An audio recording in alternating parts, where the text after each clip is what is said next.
श्री स्वामी समर्थ. वसुबारस ही दिवाळीच्या 6व्या दिवशी साजरी होणारी एक अत्यंत महत्त्वाचा पारंपरिक सण आहे. तिच्या मागील कथा आणि धार्मिक महत्त्वाचा विस्ताराने परिचय आपण ऐकणार आहोत.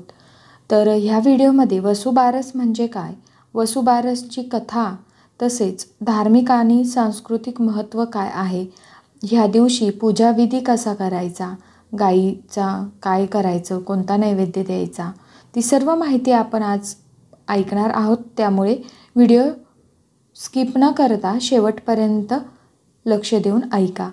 तर वसुबारस म्हणजे काय, तर वसुबारस हा कार्तिक कृष्ण द्वादशीचा दिवस असतो. या दिवशी गाय व वासरू गोवत्स यांची पूजा केली जाते. वसु म्हणजे धनसंपत्ती आणि बारस म्हणजे द्वादशी, म्हणून याला वसुबारस असे म्हणतात. हा दिवस दिवाळीचा आरंभ मानला जातो. वसुबारसची पौराणिक कथा ऐकूया. तर आटपाट नावाच्या एका नगरात एका म्हाताऱ्या कुटुंबात वसत होता. त्यांची एक सून होती. त्यांच्याकडे गाई, गुरं, म्हशी, गोठ्यात गव्हाळी, मुगाळी व असंख्य वासरं होती. आश्विन महिन्याच्या कृष्ण पक्षातील द्वादशीच्या दिवशी म्हातारी सकाळी उठली आणि शेताकडे गेली.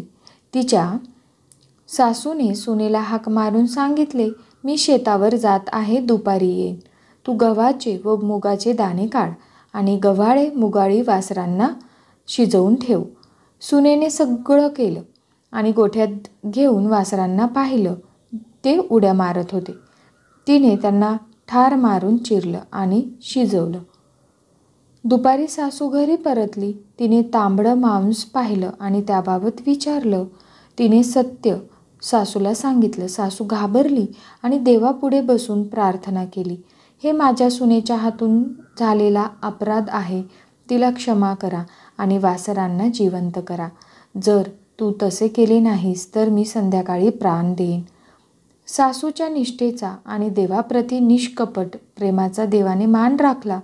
संध्याकाळी गायी आल्या, त्यांचे हंबरडे फोडू लागले, पण देवाला भीती वाटली की सासूचा निश्चय ढळेल, म्हणून देवांनी वासरांना पुनर्जीवन दिले. ते उड्या मारत पाणी पाणी करत आले आणि या चमत्कारी घटनेमुळे घरातील सर्वांना आनंद झाला आणि त्यांनी तो साजरा केला आणि गाईगुरांची पूजा केली. ह्या दिवशी वसुबारस साजरा होतो, जो संपत्ती, समृद्धी आणि कृतज्ञतेचा उत्सव मानला जातो.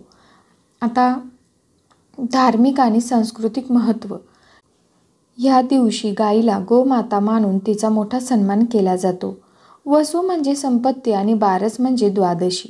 या दिवसाला संपत्तीच्या देवतेची पूजा म्हणून महत्त्व प्राप्त होते. गाई, गुरं व वासरं यांचा सन्मान करून त्यांना केळीच्या पानावर पुरणपोळी आणि नैवेद्य दिला जातो. स्त्रिया या दिवशी उपवास करतात आणि गायीच्या पूजनाने सौभाग्य आणि समृद्धीची प्रार्थना करतात. अंगणात रांगोळी काढण्यात येते आणि दिवाळीचा शुभारंभ होतो. या दिवशी दुधाचे पदार्थ, तळणारे पदार्थ टाळले जातात. वसुबारस सणाची पूजाविधी. गाई, गुरांची आणि वासरांची पूजा केली जाते. त्यांच्या पायावर पाणी पाडले जाते, म्हणजे असे टाकायचे, आणि हळद कुंकू लावले जाते. फुले वाहिली जातात. गाई गुरांना अक्षता आणि फुले घातली जातात. केळीच्या पानावर पुरणपोळी किंवा बाजरीची भाकरी देऊन त्यांना खाऊ घातला जातो. स्त्रिया एकभुक्त राहते आणि सौभाग्याने गायीची पूजा करून उपवास सोडतात. ही कथा कृतज्ञता, निष्ठा, भक्ती आणि माफीची महती सांगते. मनुष्यांच्या चुकांसाठी देवाकडे प्रार्थना आणि त्याच्याप्रती पूर्ण श्रद्धा बाळगण्याचा संदेश देतो. गाईगुरांची सेवा आणि पूजेला मोलाचा स्थान देतो. वसुबारस हा दिवस संपत्ती, जीवनातील समृद्धी आणि कृतज्ञतेचा भगवंताशी संबंध आहे. एकेकाळी एका ब्राह्मण दाम्पत्याला मुलं नव्हती. त्यांनी आपली इच्छा पूर्ण करण्यासाठी बरीच वर्ष गोसेवा केली.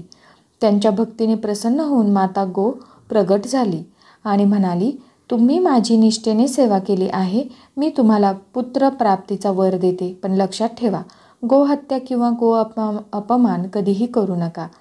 काळानंतर त्यांना सुंदर पुत्र झाला. मुलगा मोठा झाला, पण एका दिवशी चुकून त्याने आपल्या शेतात येणाऱ्या गायीला त्रास दिला. त्यामुळे गोमातेचा शाप लागला आणि तो मृत्यू पावला.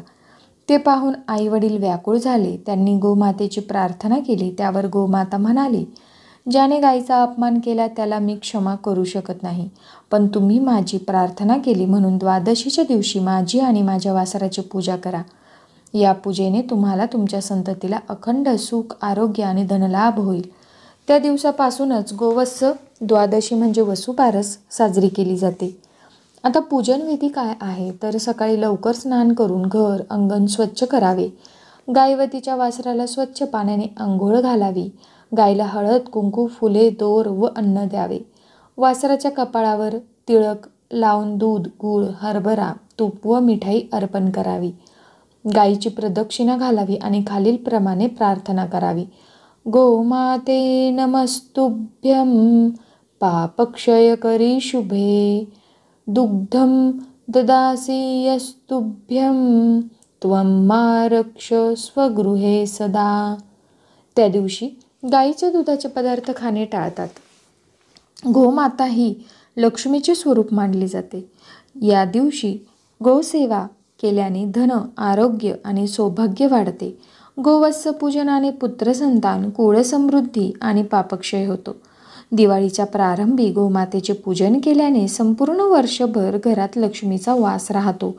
तर तुम्हाला ही माहिती कशी वाटली? थोडी जरी आवडली असेल तर नक्की आपल्या चॅनलला सबस्क्राईब करा, व्हिडिओला लाईक करा आणि कमेंट बॉक्समध्ये गोमाता की जय टाईप करायला विसरू नका. तर मग चला, तुम्हाला सगळ्यांना वसुबारसच्या हार्दिक शुभेच्छा आणि दिवाळीच्या हार्दिक शुभेच्छा. भेटूया पुढील व्हिडिओमध्ये. तोपर्यंत श्री स्वामी समर्थ.